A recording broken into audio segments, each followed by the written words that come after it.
Hello everyone, it's Cheldin Barlatt Rumer from This Is It TV, IG Creative. Welcome back to another episode. We are in New York City, Times Square at Barworks. We are recording and meeting so many amazing entrepreneurs. Today is no different. I get to meet with my new friend and author. We will be right back with more information on This Is It TV and this amazing, adorable book. We will be right back.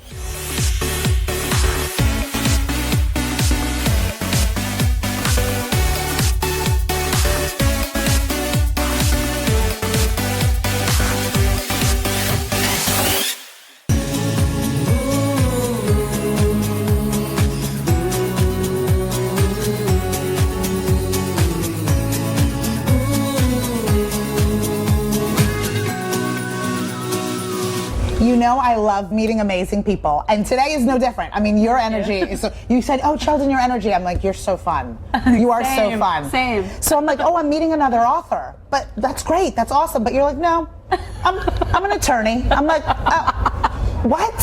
From attorney to author? Yeah. Tell me.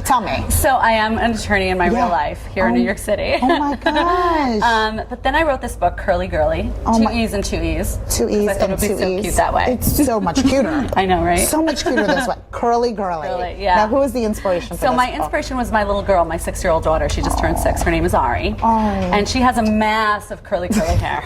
Like crazy curly hair. In a like mostly straight-haired family. Yeah, really? Yeah. So you were like, where in the world did this beautiful baby come from? Exactly. And moreover, like, what if she doesn't love her hair?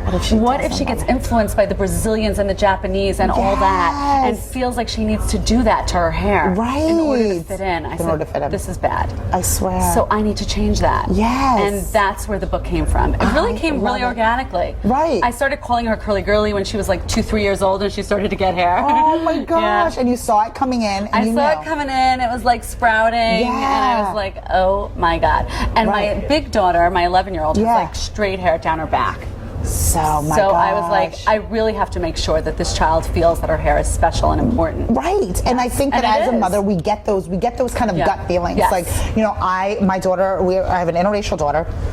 She's beautiful curly hair. But in life, you know, you always want what you can't have. Exactly. So, I mean, we started at 6 years old. My daughter, Sydney, is 6 as well. And we start going through, oh, mommy, she has straight hair. Or, oh, mommy, I want this. Or, oh, mommy, I want that. The other day, she was like, mommy, I like everybody wants curly hair. Yeah. Everybody wants I'm like, everybody wants curly hair. You go with that, girl. Everybody wants curly hair. Exactly. But I think it's important to address it. It's important. And it's important to change their inner dialogue when they're really little. Yeah. Because you can't wake up to a 13-year-old and say, love your hair now. Right. You have to do it when they're so little so that it becomes part of their psyche. Right. And actually the other day she said to my older daughter, she said, you're not as lucky as I am. And she said, why? She said, because I have curly hair and you don't.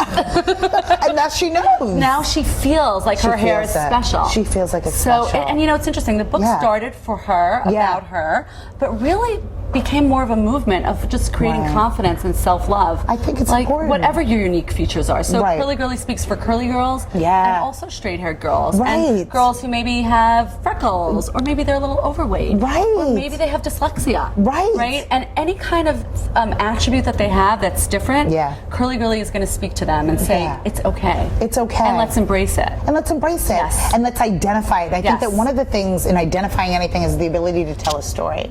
And the fact that you were able to put it into this book. Why was it important for you to create a book? I mean, you could have easily sat her down and been like, true. You know what I mean? Let's talk about your hair, which is my plan. Let's talk about your hair. You know what I mean? But again, taking the time and just creating such a beautiful book. Thank you. You know, why was it important to do this? I wanted something tangible. I wanted something forever. And when I started to research, like I was Googling, you know, curly-haired girls. I felt like the curly-haired girl was always the best friend, and not the very cute best friend always. Right. Always that plus one. Exactly. Right. And there wasn't a role model of like a pretty, sweet, adorable character. And I thought, I could turn Curly Girlie into the next Dora the Explorer. Wow. By making everybody realize that she's somebody who speaks for your unique features, whatever they are. Whatever they are. Whatever they are. And I love that's that. really it. And I think that that's something that's tangible. And I think that that's important too. You know, things are moving so fast now. You know, I still hang on to all my magazines. I'm like one of those. You know what I mean? I like to thumb. I like to. Right. You know, you like to feel it. Yeah. Right. But the experience of telling a story to my child at night. There's really nothing better than that, no. you know. And then all the attention, selfishly, I get all that attention. You know what I mean? For that half hour, she's not yelling or demanding anything. She's just listening. She's just listening. And so having a tangible book that is so gorgeous. Now, tell me about the process. I mean, wanting to write a book is a thing.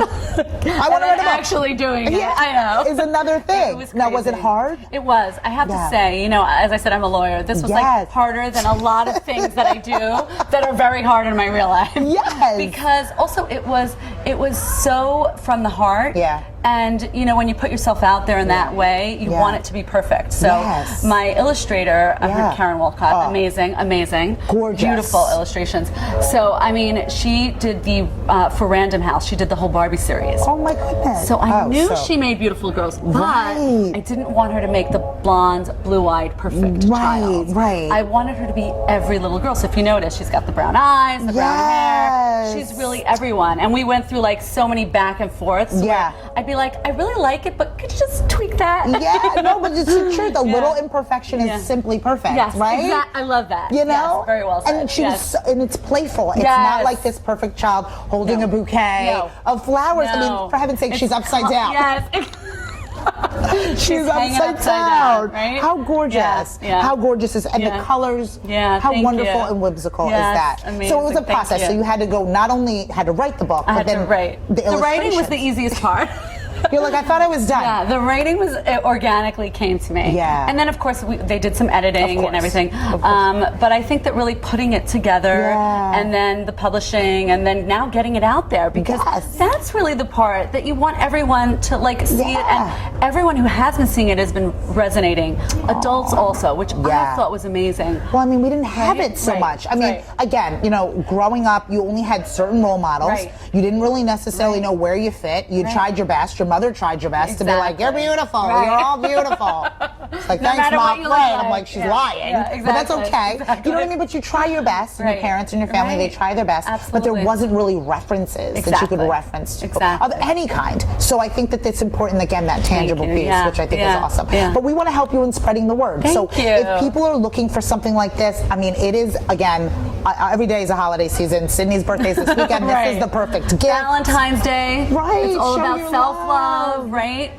I think it's important. Yeah, oh my gosh. It really is. So if people want to follow, fan, and like you, that people want to be able to find out where to find more information, where would they do that? Instagram, Facebook. That's really the big one. Yes. We have a website, curlygirlie.com. Remember the 2 E's. The 2 E's, always and forever. Always. Right? Yes, on Amazon with the 2 E's, Barnes & Nobles, bookstores, everywhere. Always with the 2 E's. Yeah, and you can get it online, literally, in every bookstore. Oh my gosh, and will you sign this for my Sydney? I absolutely will. This is wonderful. Okay, so again, follow, fan, and like. We will continue to share all of the social media platforms so our viewers get to have it. And again, Curly Girlie, for you and for me. Yes, I love and it's a movement, creating confidence, one curl at a time. One curl at a time. Oh, you're stuck with me. You're stuck with me. We're going to come around the holiday season and you're going to reshare this with everybody else. Absolutely. Thank you so much. This is so good. All right. This is so wonderful. I'm so excited to be sharing Curly Girlie with all of you. We had an amazing episode of This Is It TV. Don't forget to follow, fan, and like everything Curly Girlie. We'll be right back with more This Is It TV.